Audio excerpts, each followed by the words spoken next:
a respectful way, they are now considering going elsewhere. As you all know, you read the letter in the Camden Herald, because they've been given such a hard time for so many years. I'd also like to mention that in today's paper, the statewide edition of the Bangor Daily, they announced the first Brewer Riverwalk Festival. Turnout exceeds expectations. So they've created a festival in Brewer that's now going to be annual, and they were thrilled to get 500 people. We often get quite a few hundred just at the market. And the vendors, of which there were about 20, were thrilled because it helped their businesses, and they want to have it every year.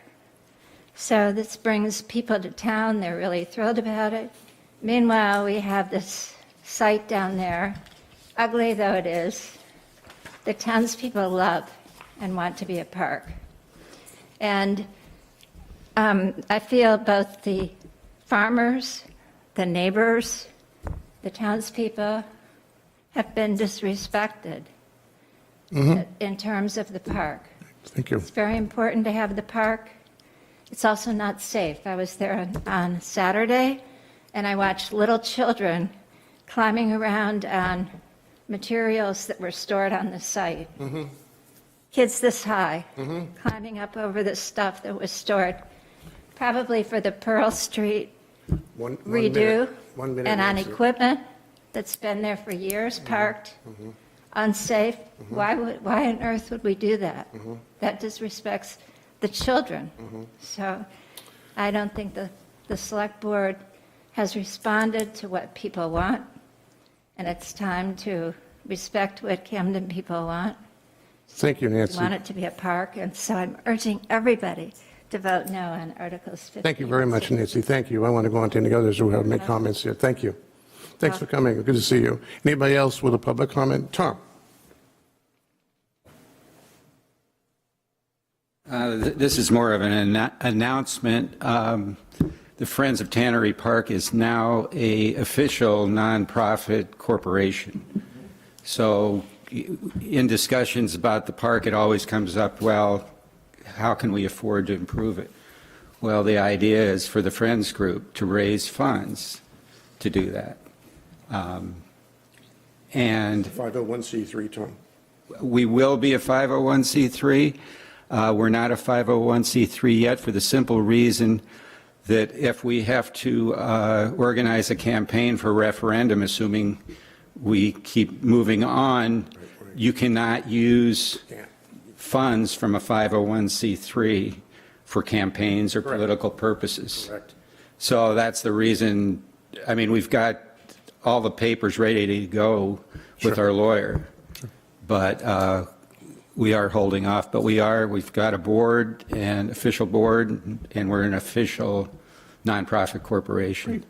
So you can rest assured there's a mechanism to raise funds. Thank you, Tom. Good Thanks. to see you. Thank you very much. With that, not seeing any other hands, I'll move on to the approval of the May 24th. What? Can I just briefly, Sure. What? As long as you don't get into a debate, that's fine. You want to make it some, say, go ahead. Yes. She didn't say anything. I mean, I think it's important that this is, the two things that Nancy mentioned as being really important about that site are the farmer's market and the Riverwalk, and the river. And I just want it to be very clear to everybody listening that the select board shares that feeling, and that's why we have made sure that everything we've ever put out has always said that a very important aspect of this is that the Riverwalk is preserved and also the access for the farmer's market. And so I'm looking forward to getting some clarity from voters, but this is actually a really great opportunity to get some clarity and allow us to move forward in either direction. So Thank you, Allison. Thank you very much. We're not going to get into a debate on a non-agenda item. Nancy, it's over. Nancy, we're not going to get into a debate on a non-agenda item. Thank you. I'm sorry. You don't get a chance to go back and forth on a non-agenda item. She made a statement. We're done. We're going on to the approval of the board minutes for May 24th, 2022. Comments? I have no corrections. I'll make a motion. We approve the board minutes for May 24th, 2022. second for the purpose of discussion. Okay. Motion made and seconded. This is discussion. Yeah, I just wanted, on the item that was the approval of the river consultant. 1 second. It was down the end, wasn't it? Yes.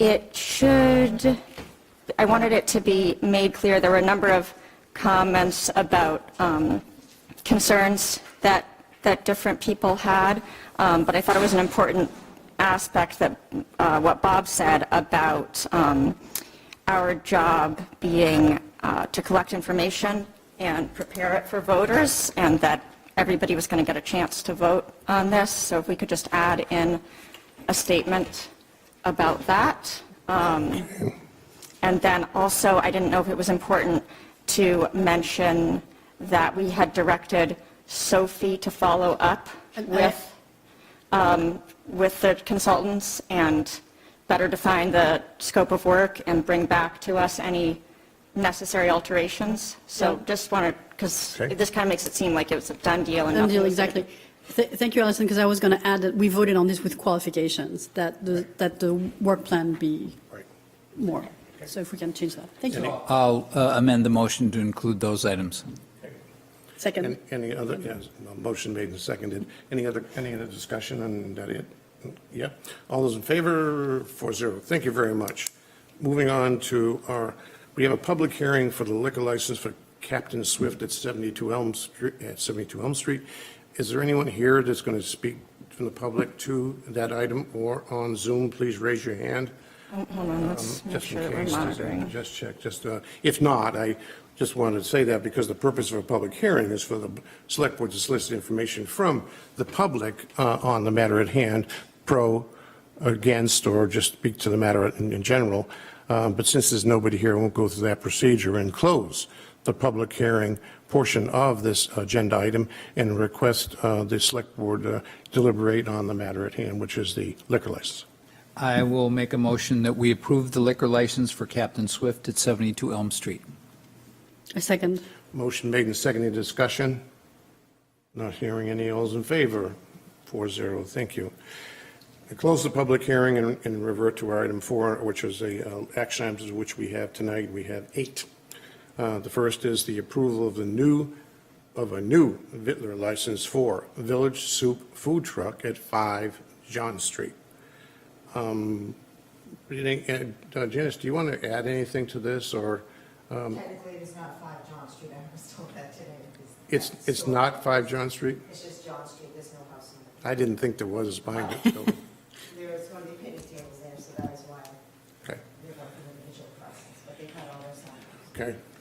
I will make a motion. Somebody should repeat that for the, I don't think, Yeah, the item says, references 5 John Street. It's not 5 John Street. It is just on John Street. It's just down from the corner of John and Route 1, and behind a building, actually. But they require a Vitler license because they have out seating. Is that correct? They don't provide seating. Correct. That's the reason for having to have this action. I will make a motion that we approve the new vicular license for Village Soup Food Truck at John Street and Route 1. A second. Motion made and second. Any discussion? All those in favor? Now, I've got to, 1 second. We have Vitler licenses next for, hold on, is your premise connect, no, they're not connecting to the what? sewer system, never mind. you okay? They don't need to be connected to the sewer or anything? No, Okay, that's all, no, all right. no, not, typically not. Approval of the renewal lodging and Vitler licenses for May 2022. Is there a list in here, Janice? It's actually Yes. in the packet, actually. Okay, let me get to that so we can get it right. The names will be on. Camden Harbor Inn, Grand Harbor Inn, Long Grain, Lord Camden Inn, Village Soup Food Truck, is that? Yep. Yep. So read them again. For Camden Harbor Inn, Grand Harbor Inn, Long Grain, Lord Camden Inn, and Village Soup Food Truck. Okay. Any discussion there or motion? I'll make a motion that we approve the vicular licenses for the following places, although we just granted the one for Village Soup Food Truck. So for Camden Harbor Inn, Grand Harbor Inn, Long Grain, and Lord Camden Inn. Second. Motion made in second. Discussion. All's in favor? 4-0, thank you. And our third item is the approval of the amending the parking fines in the Camden Police Ordinance with respect to, I have a lodging establishment licenses. It's in the, that was approval for renewal lodging and Victor license. We correct, just did correct. It goes Victor. together, yeah. Yeah, we got it. Right, I'm bringing Randy in. Yeah, we got that one. Okay. Again, third item is, again, approval of the amending the parking fines in the Camden Police Ordinance. Do we have Randy coming up? Yep, Yeah. he's coming. There he is. Oh, there he was. There he is. Here I am. There you is. Randy, just a brief intro. Not Randy a, Gagnon, Police Chief. no, I meant about the issue, not you. It's good to introduce himself. It's good, yeah, some people might, I think everybody some people knows, might right? not know. Flag there. Part of John's parking study, there was a recommendation to raise our parking fees. Currently, they're 10, 30, and 40. Audra and I had discussed bringing those up. John's suggestion was to bring the first offense up to the standard $30 for the rest of our violations. And Audra and I had discussed the second and third overtime being 40 and 50. That was the recommendation that we had made. But if we're looking at changing fees, we probably should look at the late fee. And also, after 5 tickets, we're currently charging, I believe it's, let me take a look here. 50. Randy, it says here, the proposed new fine for first offense is $20, not 30. It says 20, 40, and 50, and then after a fifth violation in a 12-month period, $50. That's what's in our packet. Okay, I thought Audra and I had discussed it was 30, because I think that was what John's report said, but I'll go with what she submitted. So just for the record, Randy, could you, because the packet doesn't agree, could you give us a summary again of the various fees so we have it corrected what we're considering? You're saying the first offense is 30, correct? That's what Audra and I had discussed was 30, because I believe if you look at John's study, that's what the recommendation was 30. Okay. We have discussed 30, 40, and 50. All right. And, but so in that case, Randy, if it's 30, 40, and 50, then what is the scofflaw amount? Because now it's proposed at 50. I hadn't discussed that with Audra, so if she supplied you with something, I don't have that copy in front of me. Should we make it Right- 60? Right now, it's $40 currently in that. So if she raised it to 50, I would agree with that. So 50 would be the same amount as the third offense. And that was the same as Right. the current. They were both the same. The Right. current one is 40 and Basically, the 40. only difference between this one, our packet, and what you're talking about, Randy, is just the first item for the first offense, which is listed on our packet as 20, but you're saying that was agreed between you and Audra being 30 is recommended. Yeah, because I believe that's what it was in John's recommendation. And 50 for scofflaw. Comments, board? Sorry, everyone, I'm having trouble getting Randy and the, I know, it's okay, Stuff on but the- meantime, we can have a little, there he is, a discussion. Um, Mark? We seem to be changing the tenor of the town a little bit with this parking situation where we're going, we're really making some hard changes. And, current fine going from 10 to 20, which is where I originally saw, I thought, that's okay. Going 10 to 30 for parking tickets, $30 for a small town like this, personally, I think it's a little severe. Okay, other comments? Sophie? No, Yes. If I might, Audra and I had just a brief discussion before she went out, so she may have talked to John and came up with this act. Like I said, I haven't seen this myself, so I'm fine with what was submitted, if that pleases the board.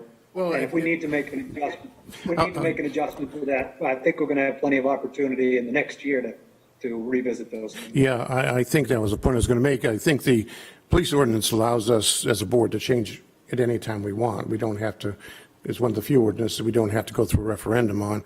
And whatever the board feels, I'd probably smarter to ease into it rather than use a heavy bat. But the parking fines in general across the planet have gone skyrocketed. But if the board feels 20, 40, 50, 50 is what they want, Your feelings, Allison, you have any feelings? I don't have really strong feelings. The only thing that was especially unclear to me is the language of so first offense of the day, second offense of the day, third offense of the day. Right. So are we not, it only goes up if you're getting multiple tickets in that day? Correct. Rather than, because then we turn it into the situation where it's like, if you get 5 in a year, then it's in this other category, whereas all of these are like how many offenses you have in a day. I guess I'd be less inclined to hyper-focus on the day because, somebody leaves their car there all day accidentally, and then you're getting a second offense in the day. You could potentially have 3 or 4 offenses in just one day, and then you'd be at $100. I guess I'd rather that be just doesn't seem to make sense. Would it be within a year, or within a week, or a month, or why are the first 3 categories all Randy, in the day I assume the Because- first 3 offenses are because people are doing just that, leaving their car in Leaving the their parking car. space for the whole day and ignoring the parking regulations completely. Is that correct? Yes. Let me ask, how often do we run into the situation where you have second and third offenses? Second offenses are pretty common. Thirds, during the summer, I couldn't tell you right off the top of my head. Scott's not with me tonight, so that's something I could get you an answer for. But I think your second offenses run pretty high during the summertime. I don't think it's so much this time of year. Now, So- second offense, like if somebody in the same spot, Yep. Yeah. Currently, Well, that's let me give you an example. your ticket doesn't go up at all if you've done it twice in the same week? No. No, If because you get over five violations, then you're paying $40 per ticket. Right. 50. 50. That's under the old. 50 in the new one. Yes, 50 in the new one, the scofflaw thing. Yes, right now, there's no way, to my knowledge, that we can enforce parking without marking tires, right? So if a person is parked in the same place for 4 hours, they're going to be fined $50. 3, total 50, correct, Randy? That's the third No, offense? because you would get one ticket, you'd get a $20 ticket, and then A they'd come $40. around again, and then you'd get a $40 ticket, and then you'd get a $50 ticket So it's from that day. That doesn't really give the person, the idea I thought was to like have them learn their lesson, and then they are, then if they're doing it again the next day, it just doesn't seem to, because then you jump right to a year, a 5th violation within a year. I don't know, I just. If we don't enforce this the way it is, then everybody's just going to park there. No, I'm just saying you'd get a $20 ticket and a $20 ticket and a $20 ticket $60. if you left your car there. I mean, we're already increasing it. I guess I don't know if somebody, leaving their car all day and then slamming them with $100 worth of. I think we want to be careful. That changes, we already had 10, 30, 40. We already had that. That's already been in the ordinance. You're suggesting a complete change for the daily fine? Is that what you're suggesting?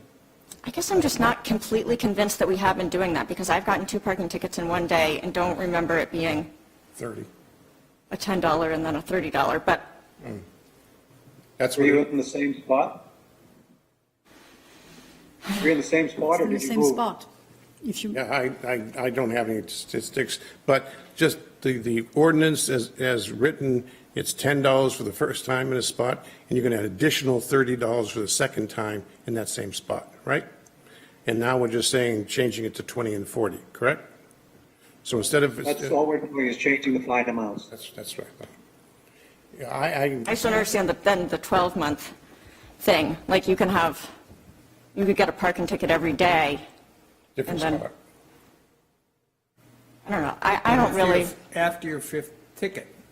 After your 5th ticket a year, it's $40 for every offense. In the old one, it would be $50 for every offense. Right. I mean, that's a pretty flagrant violation. It doesn't mean you have to wait a year to get that fifth, Right. sixth, you know. It's just You 5. can get it in a week. You can get them in a week.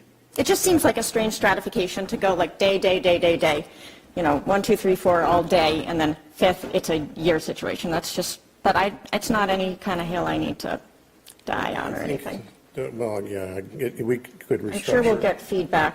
Yeah, and I think some of this is I also want, we I'd have. like to just follow recommendations. I'd like John Burke to be like, this is what you should do, somebody that knows what they're doing and has thought about it. But if that's Proposed new Randy, that's fine is, too. we'll just agree on 20, 40, 50, and 50, which is on the record. But Randy, you have your hand up. But if you don't have a reason for people not to park there, They will. and stiffer fines are a reason to have people, employees, basically store owners parking in those areas, if the fines are too low, sometimes they'll just pay the ticket to be able to park there because it's more convenient. If you want turnover, the incentive is, I don't want to pay that high price, so I'm going to park where I can park for free. Yep. Oh, yeah, no, I'm all in favor of raising the fees, because the $10 ticket is like, when people find out about that, they're like, that's quite a deal, you know. That's cheap parking when you Right. come from Boston or New Well, York. many people will think that $20 is pretty Yeah. low, too. Okay. It depends where you come from. But anyway, the recommendation on the table is 20, 40, 50, 50. Any more comments, discussion, motion? I'll make a motion that we do the proposed fines that are listed in the packet at 20, going from $10 to 20 for the first offense, $30 to 40 for the second offense, third offense of the day from 40 to 50. And then after a fifth violation, a 12-month period, each offense goes from 40 to 50. I second. Motion made and seconded. Further discussion? All those in favor? 4-0. Thank you, Randy. And we would love that data, by the way, that you offered to share with us on the number of second, third offenses. Yeah, all That of would be that so- stuff would be great. Yeah, and similarly, last time we asked for data, I'll send you an email on the things you committed to sharing with us and the data. Well, I'm sure Scott can go right into the I know. ticket track system and tell you how many second, thirds that we've had in the last year or for however long you want. So, Thank you. send me an To see email. like all the I'll get it data to you. that they have, like on Thank everything. you, Randy. Thank you. Have a good evening. I'm bringing Jeremy on Okay. for this next discussion. He shows How do up. we phrase that? We'll get to that. No, I was having No, a that's- cross that's conversation with fine, Sophie. I'm waiting for Jeremy. This is the interim period where they briefly disappear before reappearing in There he's coming. There he is. Hi, Jeremy. hold on. Sometimes it takes a little while to get me back up onto there. So You need to get better internet. Anyway, No, it's not that, it's I've just got like a, fiber, Bob. Wow. There you go. The next item, what I want Jeremy's input on is the approval of the fee schedule for the unhosted short-term rental applications. Just reference, we recall, we as developed a short-term rental ordinance and a while ago. Jeremy, why don't you lead us into how we got here? Sure. I think it was just a year ago, Bob. It was approved by voters, was the short-term rental registration for unhosted properties. And the hope was, and what this does is requires registration. It doesn't require inspections, and this is of unhosted short-term rentals. The hopes were that we're going to be able to work with a firm, an online firm that assists municipalities in regulating and managing short-term rentals. What we ran into was an issue with the way we defined short-term rentals and primary residence, and it was a challenge to deal with that issue. And I had worked with multiple firms that do this work, and they all pointed to this issue of the definition. And so, in the end, what we were hoping to bring, Audra and I discussed multiple times, was to bring a proposal that was going to, have a firm that was going to assist the town. And in reality, the fees were going to, for the most part, cover the costs of working to manage and enforce and administer the short-term rental ordinance. And in the end, it didn't work out. But now I'm getting a lot of people every week, we're getting people that are reaching out to us saying, hey, I've got an unhosted, I don't live there. We rent the property short term. We understand that there's a town has an ordinance. Can you send us the application fee, which requires us to register? And we're sending that out now, but there is no fee associated with it because the hope again was to try to match this up previously and make this work, a few months ago, and it just didn't work. And now the planning board is working on short-term rental issues and all that, and I think they'll be proposing something in the future. But for now, we need to have a fee. The ordinance that was adopted, we can't deal with the ordinance. It is what it is, but there is a fee that the select board can adopt, and it says that the board shall adopt the fee for these unhosted rentals, short-term rentals. And so that's what the proposal is for, because I'm now getting requests for people to apply for these. And so I'm recommending a fee of $100. We don't do any inspections. This is purely an administrative kind of tracking ordinance, to be honest with you. But it would pay for the time, and fees are supposed to be associated with the cost that that is required to do the service. And so when you look at administrative staff and our staff's time to deal with these short-term rentals, I came up with a $100 fee for the time being that I think is appropriate for unhosted short-term rentals. And these are rentals, whether they're part of a house or an entire dwelling unit or an entire house, that is somebody's, it's not their primary residence. And the ordinance says primary residence is 6 months plus 1 day. So we're working on that, but that's what this is. It's a pretty benign issue, to be honest with you, because these are unhosted. They're not somebody's primary residence. They're clearly using this as a short-term rental property. We have a registration requirement. We don't have an inspection requirement. It's just a straight-up registration fee. And that's what it is. And as I'm sending out, and Jeannie and I are sending out these applications to people, we really, there ought to be a fee attached. And the ordinance says there should be one. So I'm recommending a $100 fee. All right. Thanks, Jeremy. Sophie. I have a couple of questions, Jeremy. The first one is, have you looked at other towns who assess such a fee and compared the price? I have, and I've been working at this a long time, Sophie, on short-term rentals and consulting with firms that deal with this, consulting firms and municipalities. And generally, I think across the board, if you look across the state of Maine that are regulating these and across the country that are regulating short-term rentals, the fee is generally $300 to $500 for the year, an annual fee. Okay. And since we're not doing inspections and it's not a very robust program, I felt like a $100 fee was appropriate. It was really administrative tracking, to be honest with you. And again, I think the planning board will recommend something in the near future to you folks on short-term rentals, but for the time being, the $100 fee seems reasonable with the work that it takes for us to process these applications. And that would be an annual fee? Correct. Perfect. Okay. Yeah. Thank you, Jeremy. I mean, I will say some of these rentals, they're thousands of dollars a week to rent these properties. So just throwing that out there. This is an annual fee, correct? Yep. Correct. Yeah. Yeah, I don't have any problem with that number. That seems reasonable to me. I also think it's great that people are proactively registering, and although we don't have any kind of an ordinance necessarily in mind yet, I think it would be important to somehow incorporate,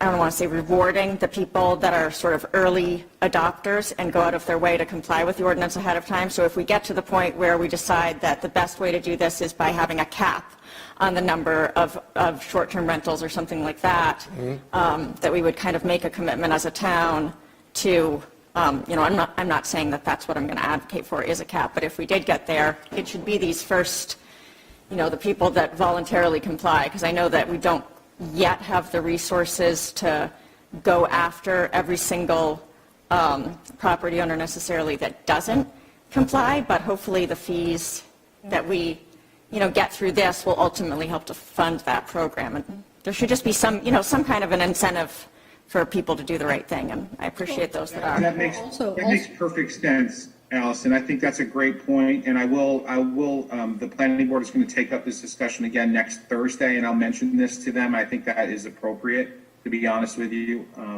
So I think it's a good idea. Also, I mean, we eventually might raise the fees, and some people who have paid early would have an advantage already. Right. Is by it, paying that's an only annual 100%. fee though, right? Or is it a one-time? Annual. Annual. Right, so we're asking, it might be a few years before everybody is sort of forced to do it, and meanwhile, there's going to be some that will have been paying. That's true. And, maybe that offers them an extra opportunity. If you register Extra year or whatever. early, you're going to be on a list, and we're going to reach out to you with opportunities to, get in early or whatever that might be, so. Yeah. I will say the planning board, they've looked at a lot of examples, especially in southern Maine, Kittery, Kennebunk, Cape Elizabeth, Falmouth. They've looked at ordinances that are down there, Bar Harbor. And I think there's a combination, and I think this is just good for informational purposes. There's a combination of ways to do this. The town did this through a licensing ordinance, and that's one way to do it. And there's another way, like zoning ordinance, and then there's a combination of both. So the planning board is thinking about, do we just amend what we have, or do we make it part of the zoning ordinance? But there's a lot of, I think, good, productive conversations happening at the planning board level on this, and I'll just include these kind of comments from you folks to them next week. I think this is good. Great. Sorry.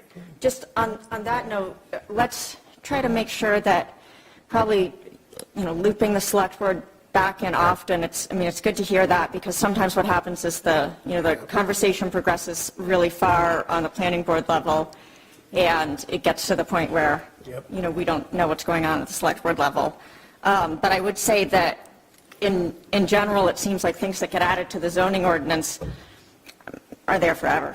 The process is just so arduous that it feels like, with how quickly things like short-term rentals are changing, that people do expect a little bit greater flexibility from the town, and so I would want to keep as much of that out of the zoning ordinance as possible.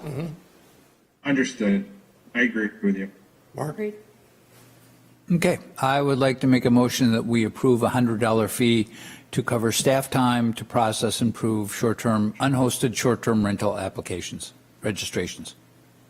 Second. Motion made and seconded. Any further discussion? All those in favor? 4-0. Thank you, Jeremy. Great. We'll talk to you in a little bit. The next item on our agenda is the approval of the one-year extension of the contract with Northeast Mobile Health Services. The contract is in our packet, and I believe it's an annual. This annual upgrade is 100. Go ahead, Mark. Actually, the term of service agreement should be for an additional 3 years, Oh, right. commencing on July 1st, 22, and except for termination pursuant to the original agreement, or this amendment shall continue until June 30, 2025. But it can be discontinued. On if- an annual basis. Yeah. You're right.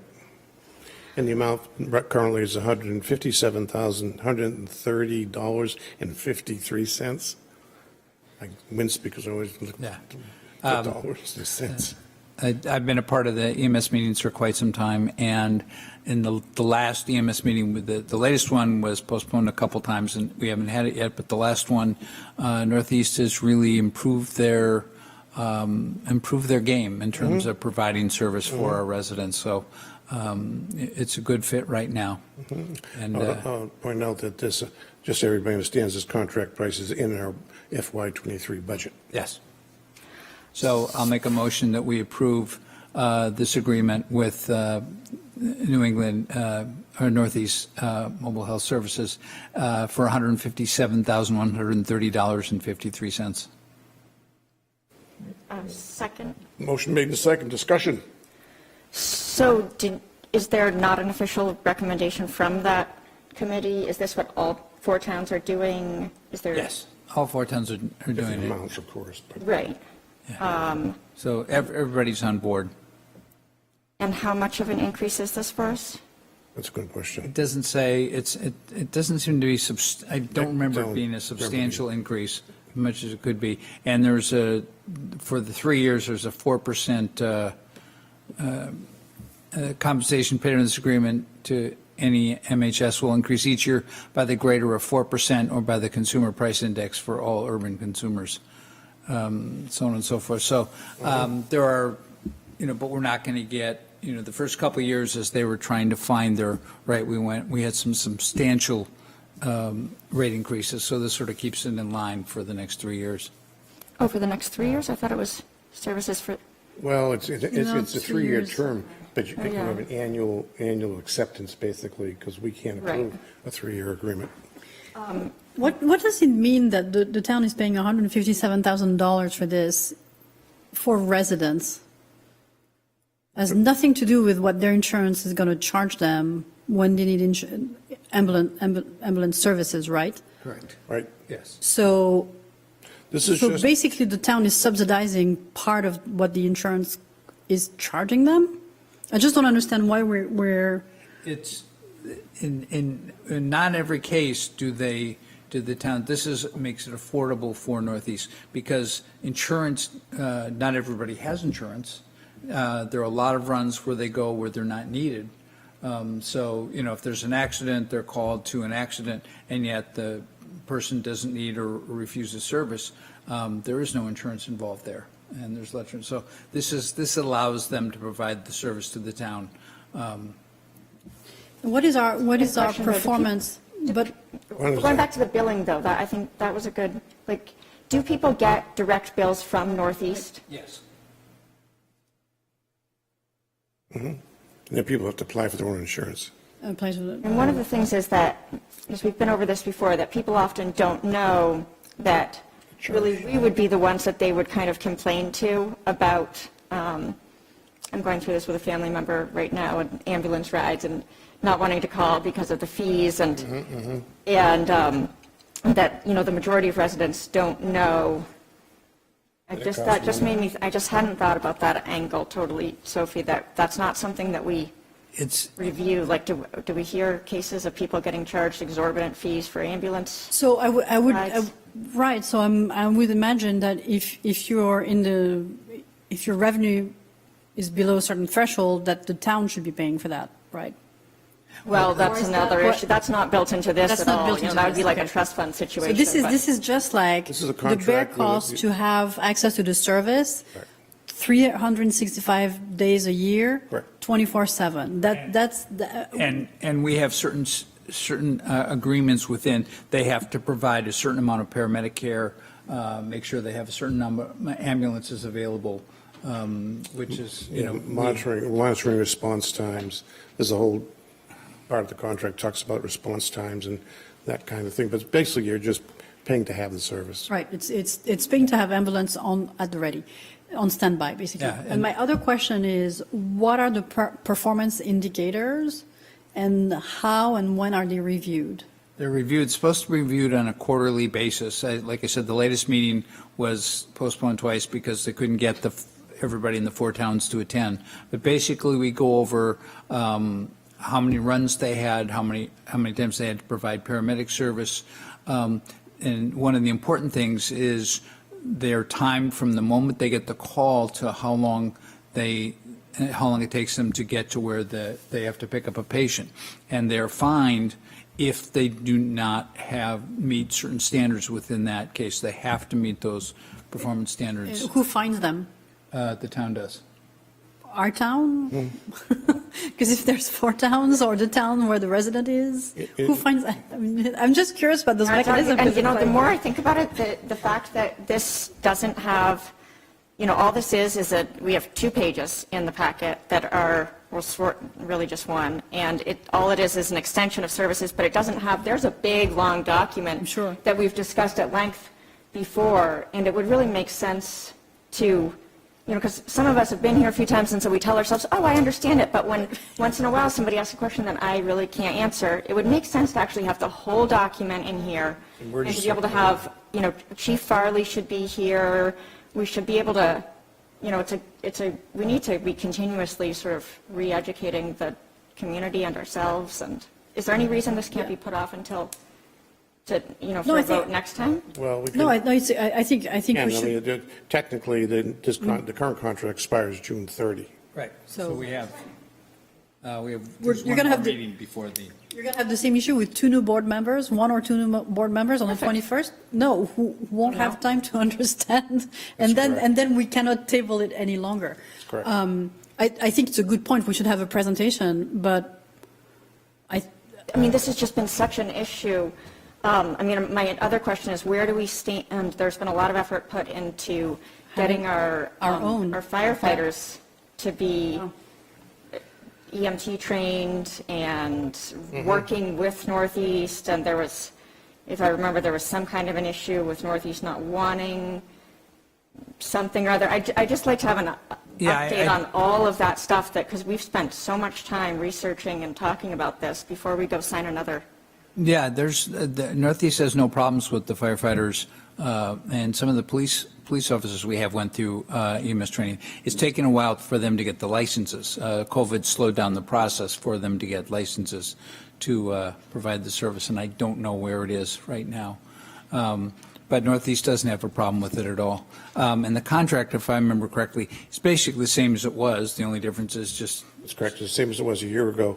We can certainly put it off to the 21st, but when there is an emergency medical services agreement dated July 1st, 2021 that exists. But if you have any comments on it and the questions aren't answered, your back's to the wall. You don't have another meeting to discuss it again. So That's what I mean, the alternative is just vote on it without even asking the questions. Well, we're not subject to a presentation on the 21st and confirmation of our assumptions. yeah. Just a memo from, I'm not looking to totally reinvent the wheel here, but just a basic, That's fine. Board, make a decision. I don't think anything's changed since the last time we went more in depth about it. And the problem you've got is if there are any changes, there's no time to change the contract, and then we could be without a contract. but if we just approve it tonight, then it's the same, then we also can't make any changes. We can prove it tonight, but you can still then do the research on the contract, and we can discuss it and maybe approach them to make changes, but we can't go without. I'm not saying that we would, but we could just approve it next time when. But what if there's something that. What if something comes up that makes us not want to approve it? Yeah. Well, I mean, we don't really think that's a huge we have an agreement that was reviewed. Sophie's the only one that wasn't here. And oh, you were for July 21st. Lots of problems with it. But maybe it was the first. Well, I mean, but if you think there's going to be, the purpose of reviewing the emergency services agreement that exists is to review it and accept it or reject it as part of this agreement, correct? Yes, Right. so I'm not, Bob, I'm not looking to reject this. I think we should go ahead and approve it because. But how do you want to qualify it? I would like to, so I can qualify in two ways. I would like to approve, if we're going to table it, then I want to have the performance indicator and evaluation attached to the amendment. Because right now, I don't know if they're performing according to the standards we've set or not. And I think that's something that the public should see. And if they have improved their time from call to patient, it should be attached to those renewals. And table it. I mean, you have two choices here. Pick one. It's an easy, I don't think that I'm going to learn something that's making me not want Right. our town to have an ambulance service in 2 weeks. It's just the formality of going through things and saying, have these issues been resolved? Again, I can tell you the last meeting that I attended, their performance had improved from the time before. Okay, but why are you worried that we're going to find out something that's going to make us not No, want not to at approve all. it? I'm just worried that So we let's have approve a it, contract and Subject we to. may have new people So- and. Well, they might ask good questions. I don't know. I mean, I think we can approve it, as I said earlier, but subject to a review on the 21st of the performance under the existing contract. Right. Period. I also think this is a good opportunity to be able to ask our fire department, okay, how have you, are they going on calls yet with Northeast? Where do we? I think we can. Don't have an agenda here to try to not approve this. I just like to be able to answer questions. I think your point is right. I would prefer if the emergency medical service agreement was in the packet. Right. But the fact that it's existed, and Right. I would prefer that we approved it was subject to exactly the things you're talking about. On the 21st, we can discuss those. I think that it's a good idea to find out those things. I think that information is important to have out there. But I think that's something we should find out. but I don't think we should delay the contract because of it. Because the one thing that's important here is fire and police are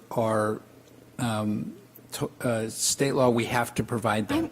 We don't have to provide, nobody has to provide. Yeah, she's only, I think I was just referring to I know, I the just- process that we're doing. She's correct. The process we're doing needs to be done a little bit better. I'm trying to find a middle of the road to get the thing approved and still present the data that the public should hear Yeah. about the performance of the service and about,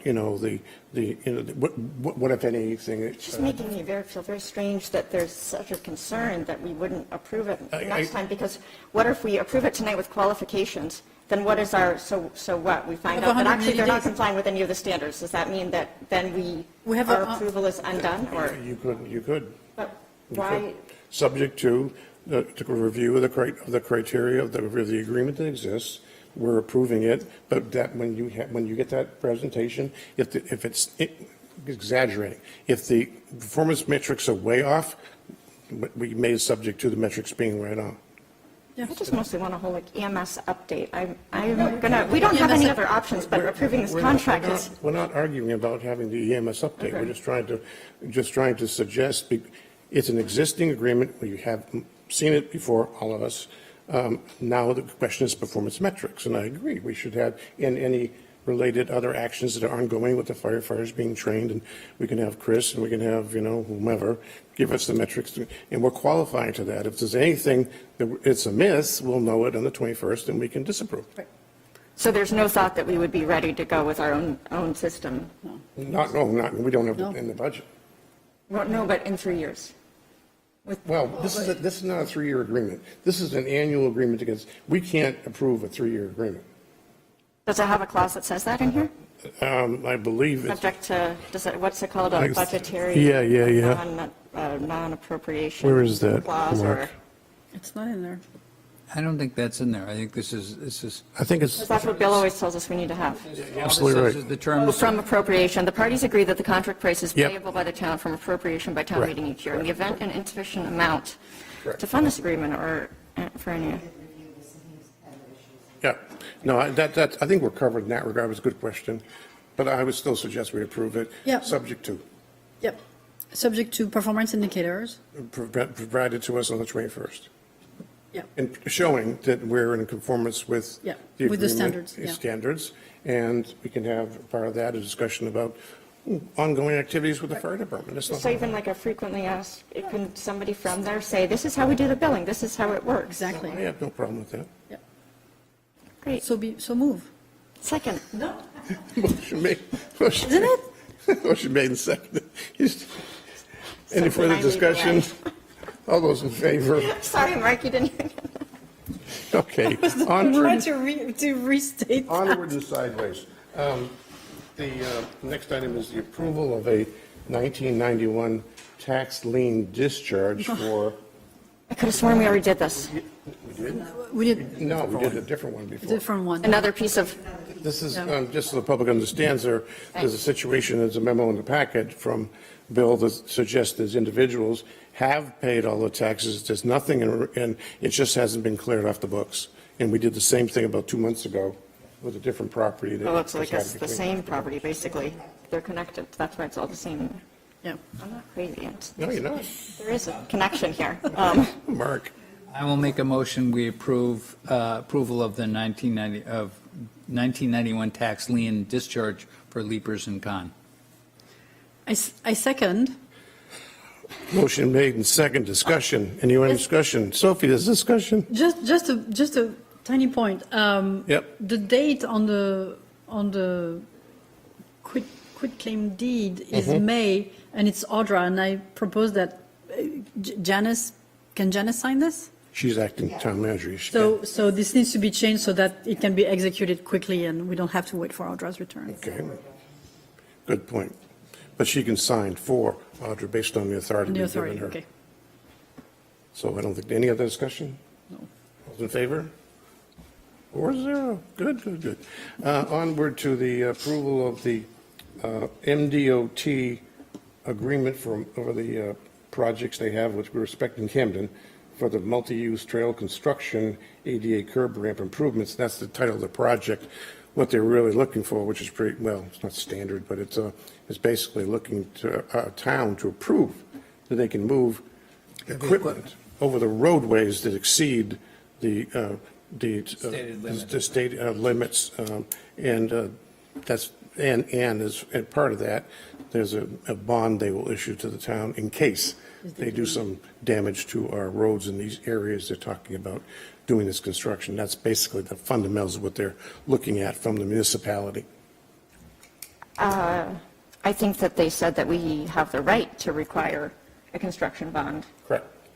So I think we should. Absolutely. So, but it's not going to be, that's not automatic unless we require it. I think that's a good point. I think we should, because there's a possibility of doing damage to the roads with whatever stuff they're taking over the roads, especially depending on, some of these roads aren't mega roads. Oh, right. I mean, some of the contractors damage our roads all the time, which got me thinking again that it's time to bring up that road opening ordinance again, because in general, the town isn't protected most of the time from just your average contractor doing work. True. But it was interesting to see this because I hadn't, if you look, I did some research online to figure out what they're actually doing in Camden. I got all excited about a multi-use trail at first, but that's somewhere else.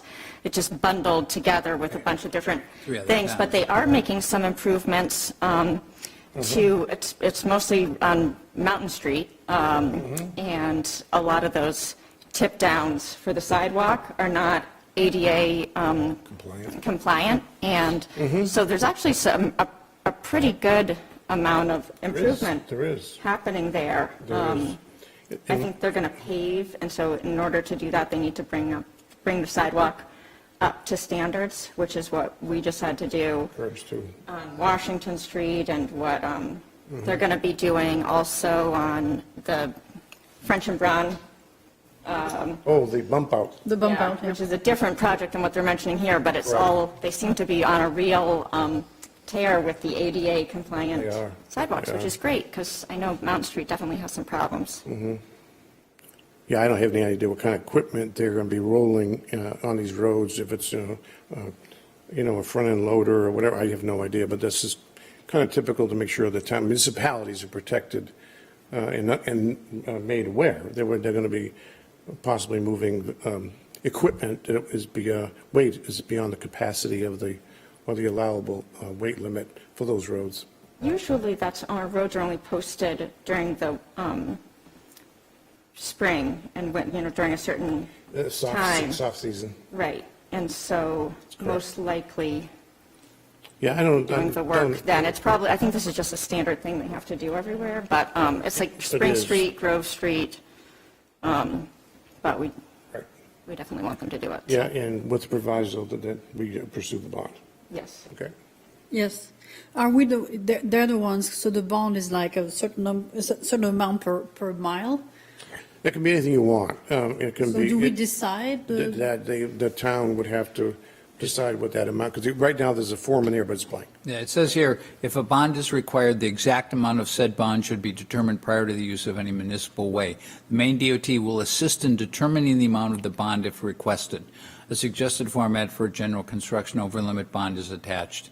I would make a motion that we approve the MDOT agreement for multi-use trail construction, ADA curb ramp improvements, with the attachment that we will require a bond. And the bond probably should be determined by the town staff, including Public Works. I second. Motion made to second. Discussion. All's in favor? 4-0. Thank you. The last action item we have tonight is the vote on nominations to the Maine Municipal Association Legislative Policy Committee.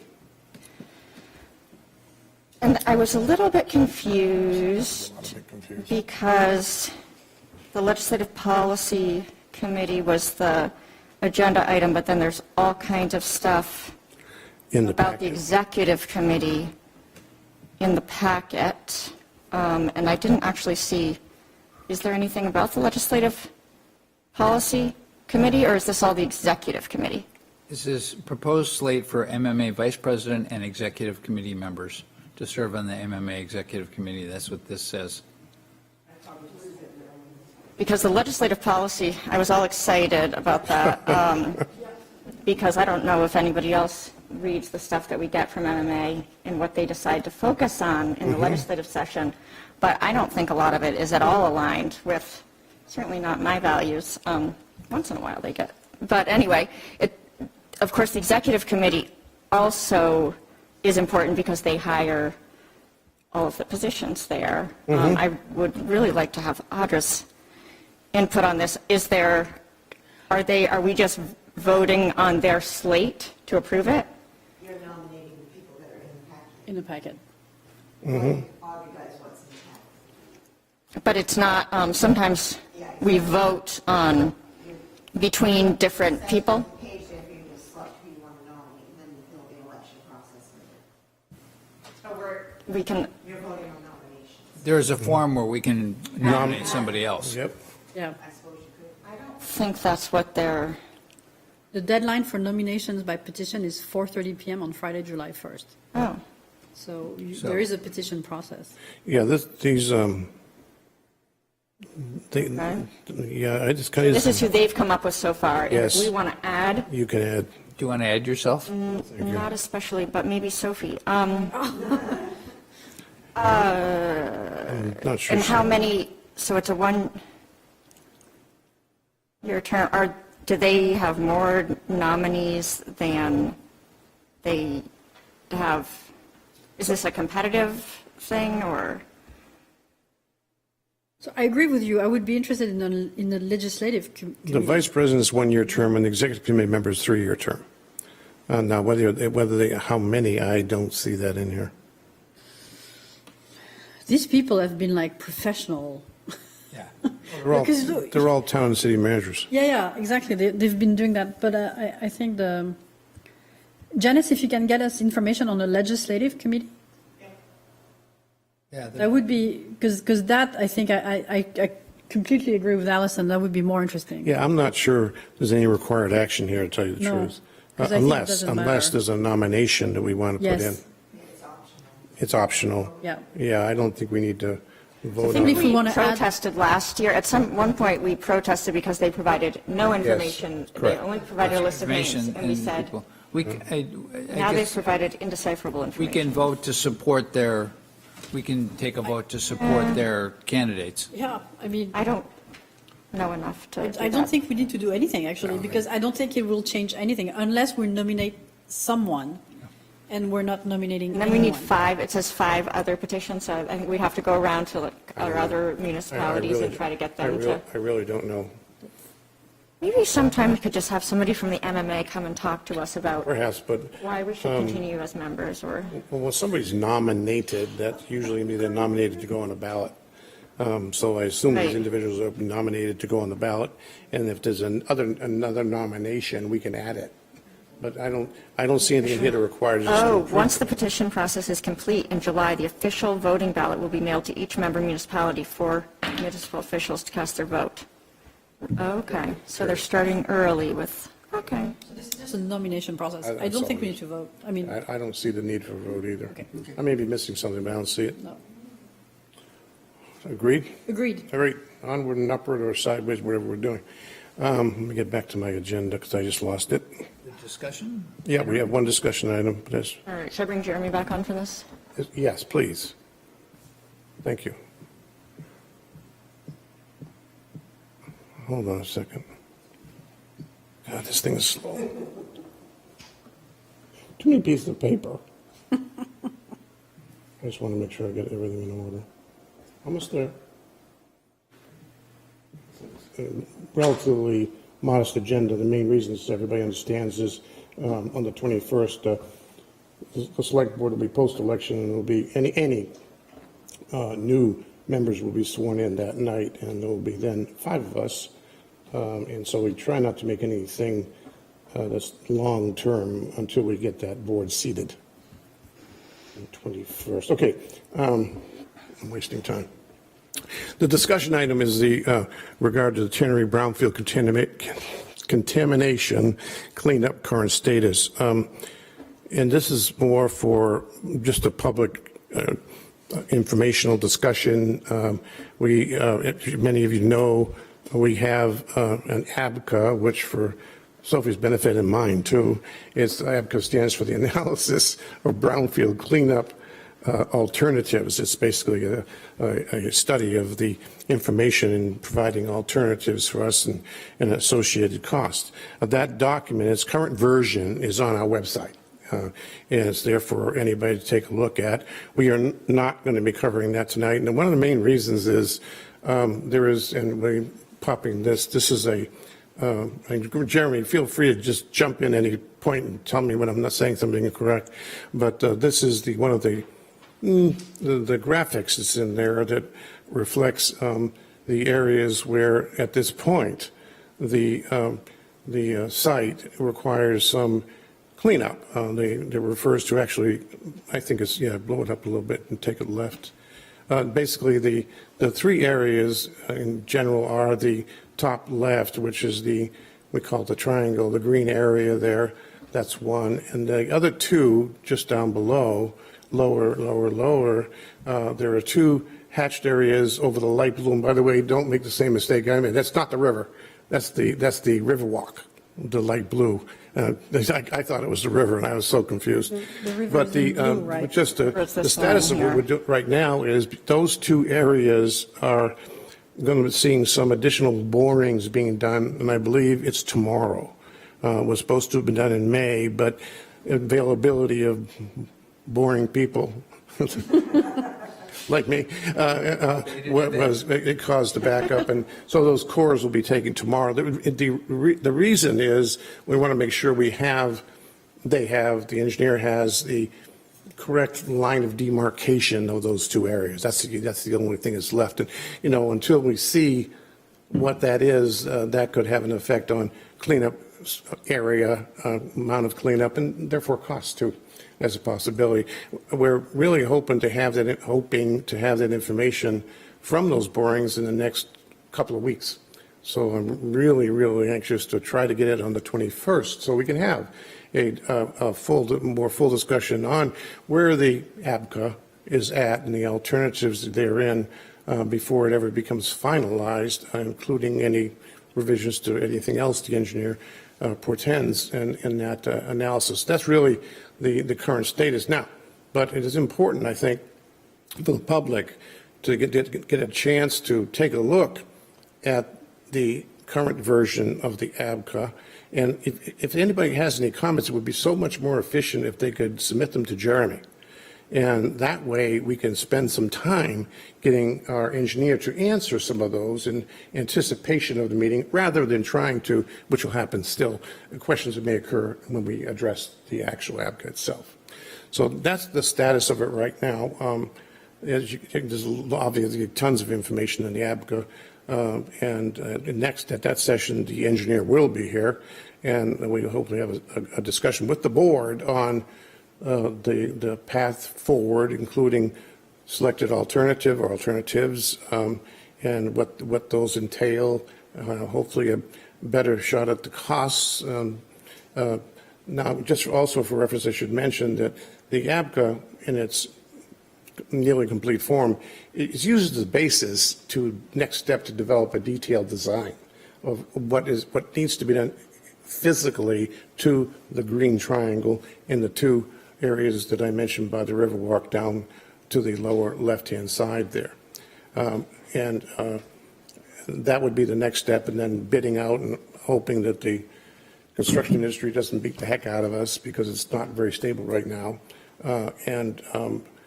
And so that's now, and for the public needs to understand that these areas, especially that green triangle, this one I saw this only a couple of weeks ago, and I think light bulbs went off in my head, because I looked at that triangular area.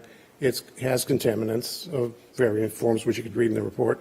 And this is also the area where I believe is where the area where the farmers market currently meets, in that grassy kind of better area than the rest of the site. And that honestly, to me, that raises concern because you just want the public, in terms of transparency, everybody needs to know what's available in data. Is that correct, Jeremy? Do you want to qualify? 1 second, Tom. I want to finish the introduction first. Jeremy, anything you want to add?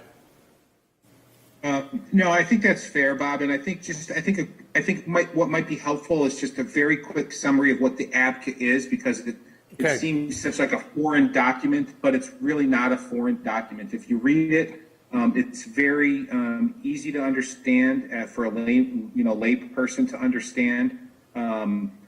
We have, and this is for all brownfield cleanups, there are 3 options generally.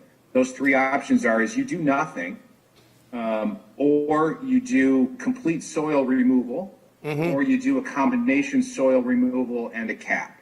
And so this is all progressing behind the scenes because it needs to happen. We're in a process with the EPA. And you mentioned the bidding documents. Those are kind of already in the works because they need to be in order to get contractors lined up in order to get the work done. And I just wanted, in working with our environmental consultant, I think it's important to know that we're scaling this or planning this in a way that there's going to be lots of alternatives, because I think it's important. People think we're going to have a 100% cleaned up site because we got an EPA brownfield cleanup grant. Well, that's not the reality. If you look at the plan in the ABCA, it gives you cost estimates on what it's going to cost. So, the town has to make some decisions, or we have to make some appropriate decisions. And they're not complicated. It's not overly complicated, right? I mean, we don't have to clean up the site 100% as part of the cleanup grant. What we need to do is expend federal dollars that we don't have. They're sitting in an account, and we draw from it when necessary. We haven't drawn from it in a while, so there's money sitting there. But it's important just to understand that in all likelihood, when we put this out to bid, it's going to be in such a way that the contractors are able to say, okay, we realize that you have X dollars, whether you have a developer or not involved. The town may just be on our own to do this, likely, just because of a time frame perspective. And how best do we spend those dollars? And so we're going to put, capping certain areas, ask for a price on that area. Removal of certain areas, ask for removal of soil in certain areas in the bid documents. So they'll be able to bid on it. And the data gap sampling, just so everyone understands, it needs to happen. As you can imagine, in a site like this, such a complex, large site, you can't possibly understand what is in every single ounce of soil on the property. Right. You just can't. There's no real way to do that unless you sample the entire site. Well, it's not practical or reasonable, and it never happens anywhere. So it's in essence Swiss cheese when they're like putting holes in cheese and taking samples. And so what we're doing on Wednesday, tomorrow, the environmental firm's going to be down there with a geoprobe, and it's, they're doing their work, and they're going to be defining the area of the contamination along the river walk so that they can actually determine how much volume of material is there, right? We have an idea of how much material is actually there, but we don't know the full extent of it. So what they're going to do is they're going to go out and take some geoprobes of the area away from these areas that we see here so they can understand the volume. And they're going to test it. And when they test it, we don't know what it's going to come back like, whether or not it can go up to Juniper Ridge landfill, or whether it has to go to Canada or Ohio, depending on what is in there. So there's a lot of unknowns, but we are progressing in a place appropriately, I think, to get this, to spend the federal dollars that we have to clean up portions of the site. There's no possible way, if you look at the dollar amounts in the APCA, it's $366,000 to upwards of $700,000 plus potentially to clean it up. And those aren't cost estimates really from the consultant. Those are generalizations. But so it's a significant dollar amount. And the grant was $200,000. We had $40,000 that we had to match. We're still at $160,000 of federal dollars still sitting there, plus match available. That's where we are right now. Okay. I think Okay, I think that's a good summary, Bob. yep, I have a question. sure, Mark. Jeremy, on the map, we talked about the two green, the green triangle and the two lined areas by the Riverwalk. There are a bunch of blocks there. There's a block that's in yellow, there are a couple black blocks, there's a couple in red. Can you just go through those really quickly and give us an overview of the whole site? I'd like to know that. And I'd like everybody, so everybody understands what's going on there. Are you referring to B101 up in the green? He's referring to the areas that are typically already have concrete, those. Former buildings. The black areas with the hash marks on the inside, those are old foundations, old building areas. Okay. And so that was all discovered during the environmental assessments over time, and obviously we know where slabs are and things like that. So, and if you look at the legend, you can start to understand, I mean, you can see where B104 is. These are all soil tests, and one says arsenic, one says arsenic. Those are tests that have been done. And the green hash mark shows where a proposed cover system is, and that's the triangle. And then if you look at the other area down on the Riverwalk, we see the area of potential Riverwalk impacted soil. It's much harder to define that as opposed to the green spot because we don't know the volumes of that area, Mark. So that's a general guide on and that's why the geoprobe is happening tomorrow. And I will say that the geoprobe EPA that is a qualified expense under federal dollars for the geoprobe, the new environmental testing that's happening because it's defining what the cleanup is going to be. Right. Very different than the TBA and the assessment and sampling that was done, 2 years ago now. Okay. What about the main area? It's sort of the yellow block that goes along Washington Street, where most people park when they go to the farmer's market. What's the situation there? So if you see anything that doesn't have the green hatch mark or the other hatch mark, which would be brown, I see them as brown. Okay. Those are soils. Those are soils that then do not exceed exceedance levels. Right. Right. And it may say arsenic, but as everyone, you may not know this, but I guarantee you on every property across the street from here, and in my backyard, likely my front yard for sure, there's arsenic in the soil. There's arsenic naturally occurring. I just want The everybody. yellow isn't necessarily that. The yellow is the site boundary. Correct. Correct. And I think there's still probably some of the Riverwalk section here that I wouldn't think anybody would want to go on record saying that doesn't have any elevated, because a lot of this up at the top still didn't get tested. Correct. So sort of Because you don't test the entire area, that's true. But I think the takeaways, again, are especially get into the public's attention is that a couple of things, is that these are the three main areas, the cross-hatch black in two places, and the green, which is a triangle, which is a little worrisome we have to look at because that's where the farmer's market has been and is operating. And that information has to be transparent to the public because that's our job.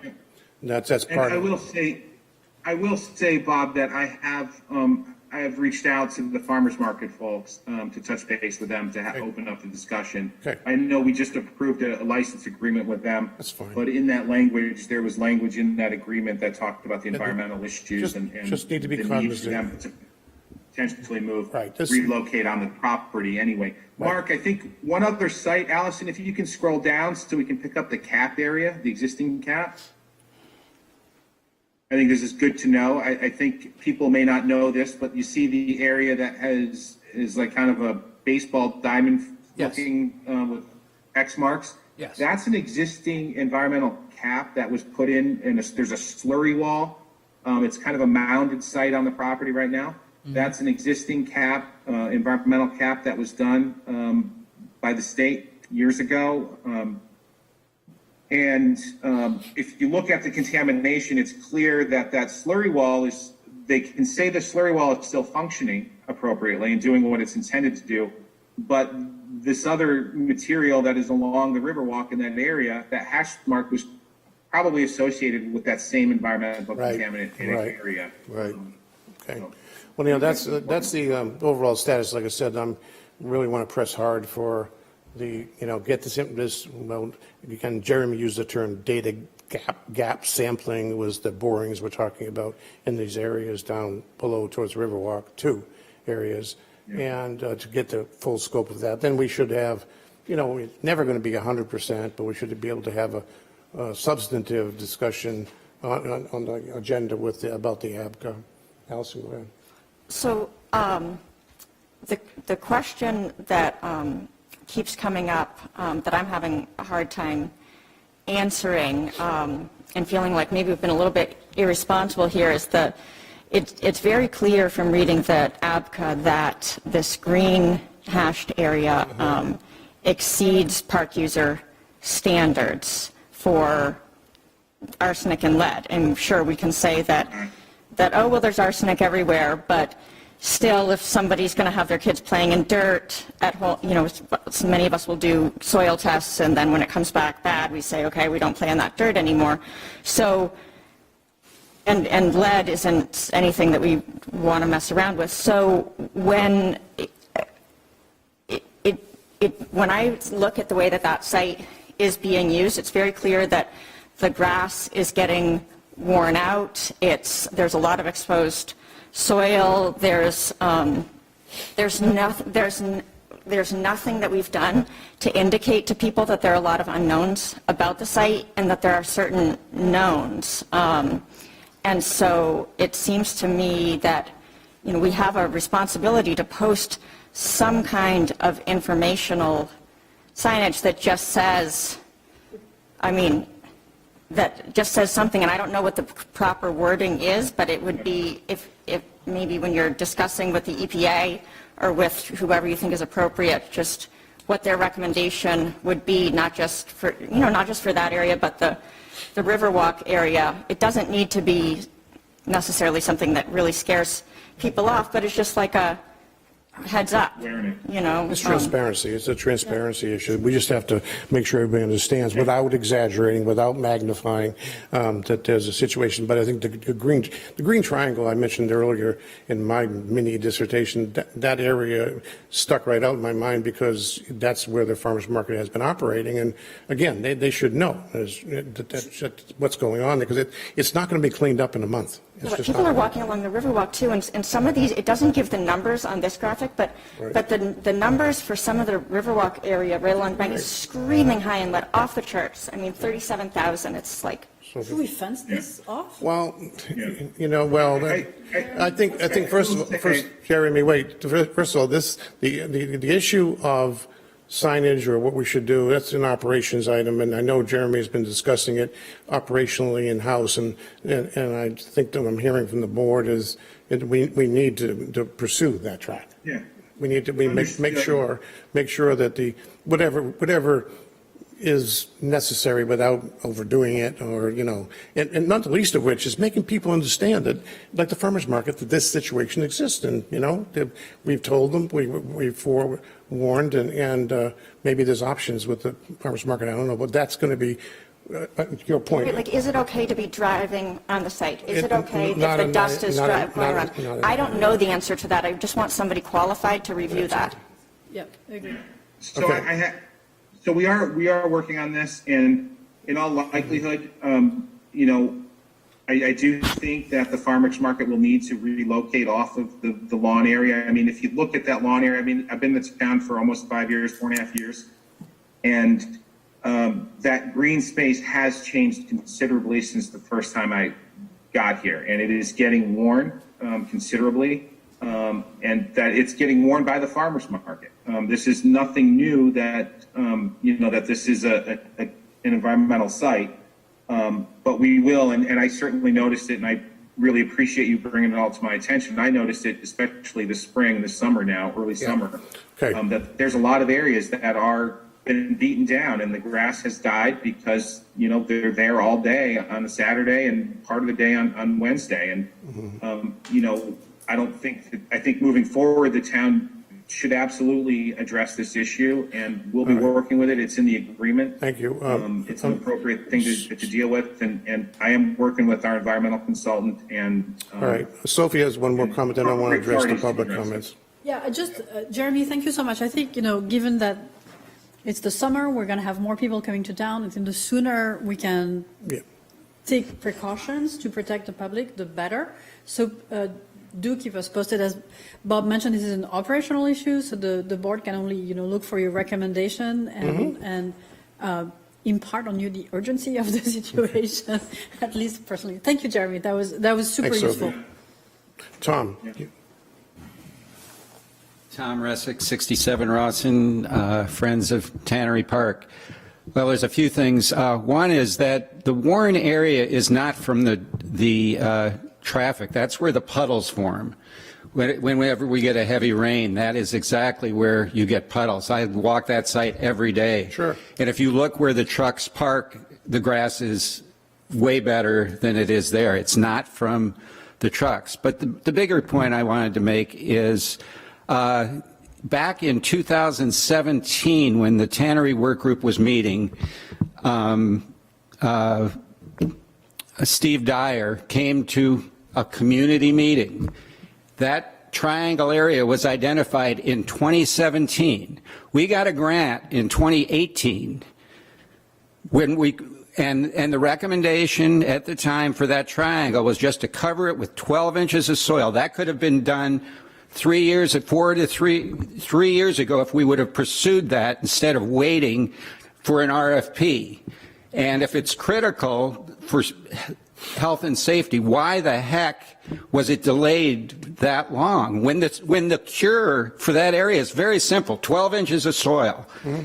And this grant expires in September, so now we're at the present. Let's spend the money that we have, cover that green triangle, the farmers market can continue. The other point is we have this vote coming up. Right. Well, it cannot be, according to Article 16, the property cannot be sold till it's remediated. I think it's number 3 or 4 says that. So it's not a question whether it's a park or being sold. Either way, it has to be remediated. And I think the citizens would prefer, since it's the simplest remediation with the money we have, to use that money to cover the farmers market area. Yes, they would have to relocate temporarily while that work was being done. And that's it. I know that's in their contract for this year. Sure. But I don't understand why it hasn't been done. Why we waited 3 years or 4 years to do that because we wanted to sell the property. Yep. Thank you, Tom. I appreciate your comments. By the way, I'm not going to go over, 5 years of history because I don't think I can think that long ago. But Mark, go ahead. Jeremy, I have a quick question. Would it make sense, a simple solution, to move the farmers market to where the people are parking right now, which is in the general area, starting this week, and then people can park on the street? Yeah, I mean, it makes sense to me, Mark, and everybody else. It makes sense to me. I have reached out to them already today, and just letting them know that the environmental work sampling is being done tomorrow, and gave them a heads up that, and I don't know where they're set. I do know that they're focused on the Riverwalk area, but gave them a heads up and told them that we need to talk about the site. So they do have their afternoon. I don't know if they've started afternoons on Wednesdays yet. I think it's maybe this Wednesday. I think so. But like we said, Mark, I think the answer to the question is yes, but there's probably other options too. But let Jeremy. Jeremy has to do his thing. It say that they'll have to work with us when we need them to move. Right. And the intention is to obviously leave them there. No doubt about it. And I tend to agree with, just throwing it out there, we're going to get a cleanup done. There is no way that we can remove all the soil from the Riverwalk area and cap that area and remove soil and cap the green space that Tom's talking about. We don't have enough cubic dollars to do that. Right. So in the end, we will focus on the priority area with the understanding that the other areas, remember, I think it's important to know we're in a voluntary program with the Department of Environmental Protection. It's not an enforcement issue. This is a voluntary program that we are engaged with DEP. And so in the end, money will get spent. And I think we're going to use it the most efficient and the inappropriate way at the most appropriate location. Understanding that a lot of work needs to get done. Yeah, I agree. I said earlier, Jeremy, we got to get past this, as you call this area which we're checking out tomorrow, and get that data back and see where we stand. Would probably be better armed hopefully at that point to look at the whole outcome, look at the path forward and where the money should be spent, did we have, and other alternatives for cleaning up the site in total. But anyway, this was a purpose of talking about the current status, and that is the current status. Now, the two issues, we want to support our farmers market. As Allison said earlier, when Nancy was speaking, we're totally supportive of the farmers market and maintaining it at the tannery site as I think most people understand. The issue about, the warning or those kind of things, it's more informational. Yeah. It's more advising people of making sure they understand, which, that probably should have been done earlier too. There's no reason for having it, but it's, I don't want to say better late than never, but it is a little late, but we just need everybody. A lot of activities in the town have brought, a lot of people have asked me questions about the site. They don't understand as much as a lot of people in this room about the history and the time. Some people didn't understand the site was contaminated. Right. I would encourage everyone to read the APCA. So where is it? It's on our website. Well, Jeremy, that was my first. It's only 30 pages. That was my first statement. Take this, the site. Should we show as an excerpt, a very good one, to show graphically what's going on. It gives people a good feel if they can understand the graphic. But yes, read the app. If you have questions, please, everybody, and I hope the media will pick up on this, to get questions to you, Jeremy, so they can be addressed.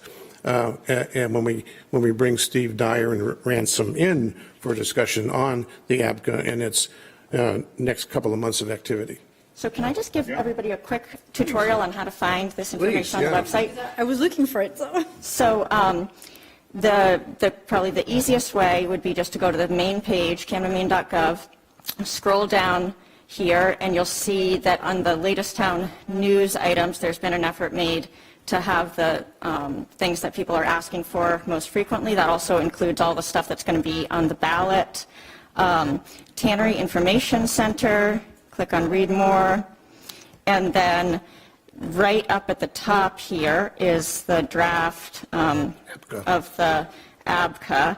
But then the other thing that's you can go through and see the proposals that we've received, and then for those who really like to do a deep dive like me, you can find more stuff in this surveys and reports page. This is where you can go through and see all of the different environmental assessments that have been done, including the part that I found most interesting is the work that was done in 2008, which was like the actual first phase of the cleanup. It shows what they dug up and the cover systems they put in place and the stuff that when the tannery was torn down. And anyway, so there's a lot of information there. Can I just make thank you, Allison. Can I just make a suggestion that we put in parentheses ABCA at the end of analysis of brownfield cleanup, because we keep calling it we keep calling it ABCA, but it was right there and I couldn't find it. I agree. It's a very well unknown term. Yeah.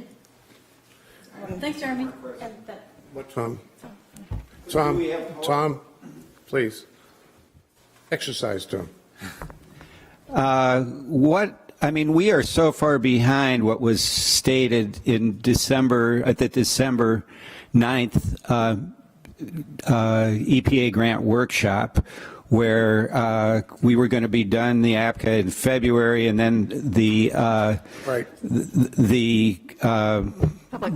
public meeting, the second public meeting was supposed to happen. Mm-hmm. So two questions there. Will the public meeting, I assume when Steve Dyer comes back, that's a public meeting? Oh, of course. Yeah. And then, so since we're so far behind, what's the chance of us getting, let's just say, covering the green triangle done? I get it. So here's the deal. We have time. I know the window is shortening rapidly. However, the APCA has been approved by the EPA and the DEP. The EPA has waived portions of the bidding requirements to shrink some of these time periods down for the town. The EPA is satisfied 1,000% that there has been enough and plenty of comment on this property for so long that they've shrunk all these timeframes down to help us get to the point. So Ransom is currently working on bidding documents to actually do soil removals and caps, and they're going to be done in such a way that we're going to be able to pick and choose amongst those bids that we get in order to align with what the town wants and with what the town funds that we have available left. Right. So we are confident, and the consultant's confident that we will be done with the work and closed out the grant by the end of September. We actually have until the end of October, 30 days after the end of September, to finish paperwork. So I heard you. Everyone is confident. I heard you mention maybe some of the public works can do some of this. I assume. Let's not, Jeremy, let's not get ahead of the curve. We're going to discuss more of this when we come to the APCA discussion. We're getting into a lot of weeds, but to your point, Tom, you made a good point. In December, you're absolutely right. It looked like, I'll be saying the same thing you're saying tonight. Absolutely. It's still a crunch, but given some of the things Jeremy mentioned, there's probably Some kind of feedback. whatever, Tom, I was going to say, it's just that we believe, and we'll discuss in more detail, about being able to use the grant money by the September deadline. Right, and I also would stress in discussing this publicly, there's been some Facebook activity where Allison in particular is saying, well, how is this appropriate for a park? I mean, I think those kind of discussions should be withheld till we at least get the presentation. I'm going to put a stop to it. You know what? What a person does personally on Facebook has nothing to do with this select board, okay? And I know you talked to me about it too, and I did. At the end of the day, that document is a public document. At that time, I didn't know that, and it's on the public record. I can talk publicly on Facebook or whatever I want to do. This is not the forum. Right. It would just be great to have that workshop explaining it in full before we really get into it. I'm with you. Thank you. Thank you. Any other discussion on this status, Allison? Yeah, I think we all agree that in order for it to be a park, it needs some work. I mean, any reasonable person believes that. I am not opposed to it being a park, but and I agree really with everything about that you're saying about needing to discuss this. I have been looking for opportunities for years now to ask Steve Dyer many questions. I find it very frustrating that I've also been in many of those meetings before where essentially the idea was kind of like no additional action was needed for a lot of it. I very clearly got the impression that it was like okay to be using the site in the interim, and then was told many times that all of the riverbank area had been tested and that there were no problems there. Well, now we know that that's some of the most contaminated parts of the site that we found. So I don't have a lot of faith in, I do feel really frustrated with the process and with Steve Dyer and with the changing narrative of what needs to be done and what doesn't need to be done.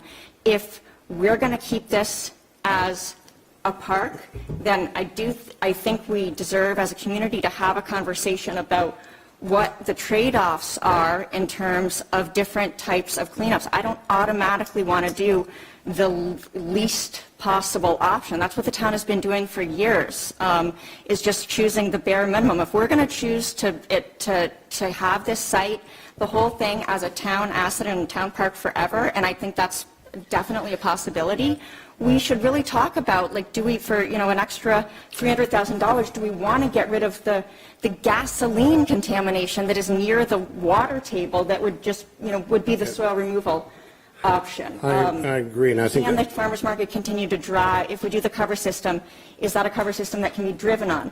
If not, then is there a little bit more that we could pay for so that it could be more durable? I don't want to be here in 4 years or something saying, well, we really should have done that other cleanup option if we want to install playground equipment or be able to drive, pilings into there. So these are some of the issues we'll discuss, and we need to have talk discussed, about absolutely.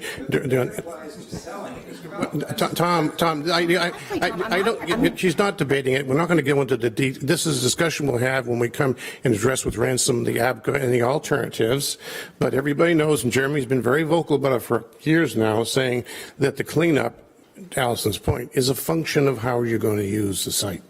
And yes, and it can be used and as a workplace space resources for the suggestion of the ballot. Or it can be a park, but all Allison's saying, it may require different kinds of cleanup or attention. That's just the subject matter we will discuss. That's it. it'll be nice, we're going to know soon whether voters want us to try to sell it or not. That's going to be really That's- clarifying. If that comes Ask me in one the way or fifth- the other, then we know how we're going to spend money. And Well, if they it's- say no, then that changes our thing, like our thinking. If they say yes, then we know we can put the That's- developer on the hook for a good That's, amount of it. that's correct. That's right. There's an option of that the working with a developer, as is happening in many towns here, to fund and otherwise get the entire contamination covered financially can happen with a developer, yes. But the real point is the site has always been about what are you going to use it for and what's the smartest approach to it. And that's exactly true. And yes, in certain circumstances, that could be the taxpayer's ticket. We don't have unlimited funds. We just don't. And we won't. We were lucky to have a modest, that's a modest grant, by the way. And in parallel with that modest grant, by the way, do you know what's happened to construction costs across the last 2 or 3 years? And it ain't over. So I big hold with bated breath when we do get to the point of bidding this thing out to see what the numbers really are. Maybe we'll be pleasantly surprised. Maybe we'll be going, oh, you know what? But we'll see. But again, this was really to have a discussion about the situation that we see, the kind of concerns, and to request solicitation from the public on the app. So it'd be really advantageous to have some of these general questions in advance for Steve Dyer, because, we don't, to your point, Tom, we don't have a lot of time. And I really hope, and I bated breath, that we can make this on 21st, because by the time we board tomorrow, they have to analyze the test results. That can take 2 weeks. It's getting really close. But we can still make it, but I'm trying to press hard. We're trying to press hard for that so that we can get a better handle on what the options are, what the cost of those relative. And by the way, these are engineering cost estimates, and in my opinion, as an engineer, they're usually 100% high or 100% low. These ones are low. We don't even I think I believe they're low, in my personal opinion. River stuff, But my opinion matters not to anybody. It only matters what's bid. So, with that, and any other questions, we'll move on to. I think we've covered it. I think we've covered it, Mark. Thank you. Well put. And thank you all for coming and your comments too, Tom. I know it's of a passion with you all. But left over and left remaining is select board reports. Ms. Sophie. So I have several things, but I'm just going to focus on one. I had the pleasure of attending a wastewater plant update meeting, which was really interesting. And I was given a tour of the upgrades that are ongoing at the wastewater management plant. And I just want to thank Dave Bolstridge and the whole teams over there who are working diligently to upgrade our plant, which was not up to code on several issues that are quite frightening, actually, when you look at them in the eye. And they're very proud of their work, and they should be, and they're looking forward to having a public day once the work is over, and inviting the public to visit the wastewater management plant. So just a shout out to great job, and let's take it to the finish line and enjoy our really state-of-the-art new wastewater management plant. Thank you, Sophie. Mr. Mark. I'd like to go last. No, you can't. But bow ties too tight. Anyway, go ahead, Alice. Okay, so one of the things that's coming up that I miss almost every year, can anybody guess it? Christmas? No. Household Hazardous Waste Day. Yes, Which, I miss every year. Yeah, and then you have to go a whole nother year with your hazardous Same waste. stuff in my garage. Hazardous. Yeah, so anyway, I'll just take mine to your garage if I miss it this year. But it's going to be from 1 to 3 p.m. on June 18th at Midco Solid Waste. It's partially subsidized by taxpayers, but so there is it's like $10 per unit. It's very reasonable fee, and if for some reason you have more hazardous waste than you can pay for, then you can articulate that, and we certainly want you to still get rid of it. What is household hazardous? Paint and. Great question. Yeah, so paint, luckily there are year-round opportunities to get rid of paint with the paint care program, but we don't accept that at the facility. You normally have to take that back to the retailer. Paint, I believe we accept on Household Hazardous Waste Day at no fee. But in general, it's all of those things that really shouldn't go in your municipal, in your regular trash, like chemicals and herbicides, pesticides.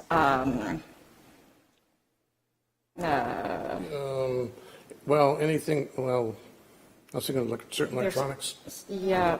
certain ones. Yeah, there's a whole thing on the website. Of Midco Solid Waste? Yep. Yes, Midco Solid's website has a list of what those are considered. And it's a long list. Yeah. Cool. So that And is that date is when? on June 18th. It's always the Saturday. Yep, third Saturday of Saturday in June. Only for 2 hours?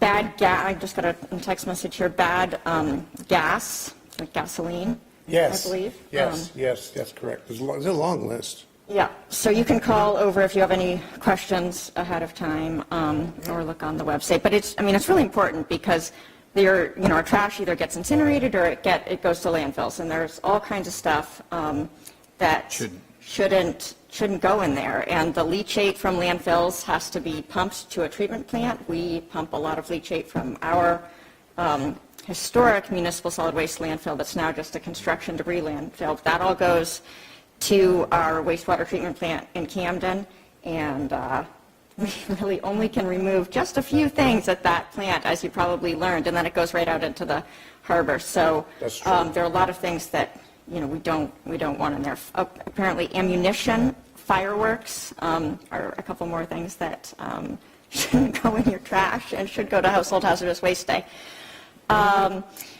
So that is one thing. Then another thing, we got a notice from DOT. They are doing this year, their roadside spraying program, which is easy to forget about it. They try to kill small trees on the side of the road in state-owned roads, and they reduced, they used to do this every year, basically as a cheaper way for them to keep trees and brush and all of that stuff from growing up on the side of the road in their ditches. And every 3 years, they are now doing this spray program where they basically go along and spray on every state road. There is, I think we can post this on our website, but there are a couple different options. One is individual property owners. There's a process where you can opt out if you agree to comply with the DOT standards for trimming and brush removal and all of that. They will not spray your property.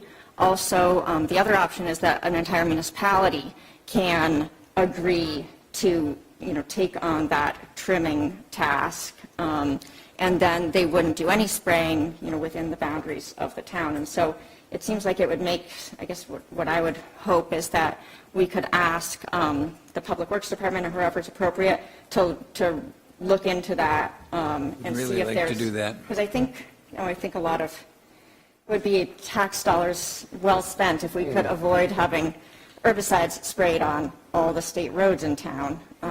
So anyway, that's that. And then the tree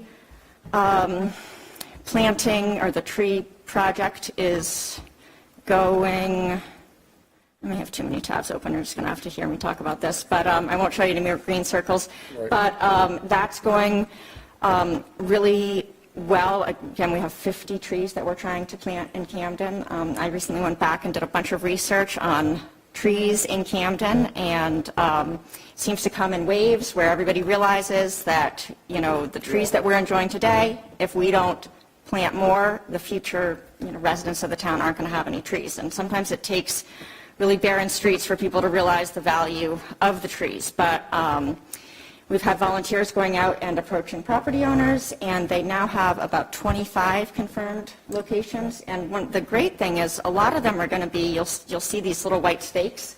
Those are places where they've been cleared or whatever, and a tree is going to go there. And a lot of them are right on Elm Street, right in the immediate downtown. So a lot of places that were identified in the downtown master plan that have just evaded us for many years, but we used to have a lot more trees in the sidewalks downtown than we do now.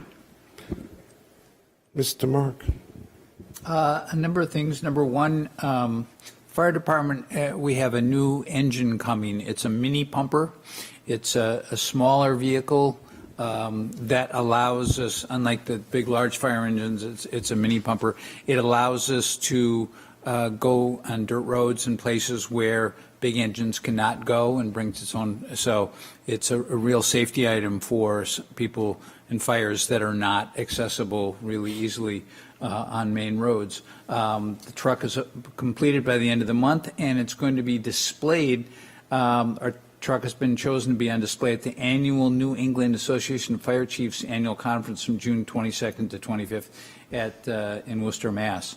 And so it's sort of an honor to have our vehicle.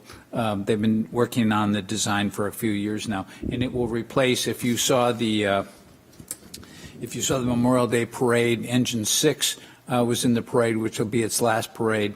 It's been an engine that's been in service for a long time. The mini pumper is going to replace it. So, you know, we're moving on with some really good equipment. Number two, the second thing I'd like to talk about,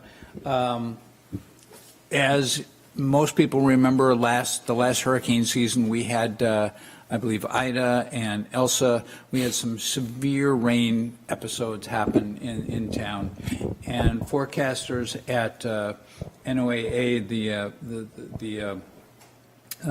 the National Association of whatever it is, whatever the initials are, I always know it as NOAA. They're predicting, their Climate Prediction Center is predicting an above-average hurricane activity this year, which would make it the seventh consecutive above-average hurricane season, and which runs from June 1st to November 30th. They predict a 65% chance of an above-normal season. So if you know you have situations where heavy rain events produce flooding or something, please work on that while you have the opportunity before we hit the season strong, because it could be a very wet year in certain situations. Lastly, there is an election next week on the 14th, so I hope everybody goes out and votes. And as I'm running for re-election, I may or may not be here at the next meeting. So if I'm not here, I want to thank the citizens of this town and the people I've worked with on the board for a wonderful time. And it's been a real honor to be here. So thank you. Thank you, Mark. As I mentioned earlier, this is the last seating of these four only board members. I mean, we're going to be adding at least a fifth in June after the election. There are four people, two each running for 2 seats, as Mark alluded to, and those are Mark Ratner and Tom Hedstrom for 1 seat, and the other one is Stephanie French and Bob Lawson running for the vacant seat, which is, by the way, is a 2-year term. The first one I mentioned is a 3-year term. But more importantly, there's lots and lots, and on the ballot. I want to mention one thing with regard to the ballot, because some people have commented about the length of it. It is rather lengthy. There are page back and forth for 3 pages or so, plus the school, plus the state. But keep in mind that there's a goodly number of items that are on this ballot that typically were addressed during the open town meeting. Certain things like, when we send out tax bills, these are required to be, there's quite a number of those that are on that list. But yep, get out and vote next Tuesday, and ask me the results on Wednesday. Thank you all. Motion to adjourn. I would be happy to make a motion to adjourn this meeting at 8:23 p.m. on June 7th, 2022. Second. Motion made and seconded. Any discussion? All those in favor? Thank you.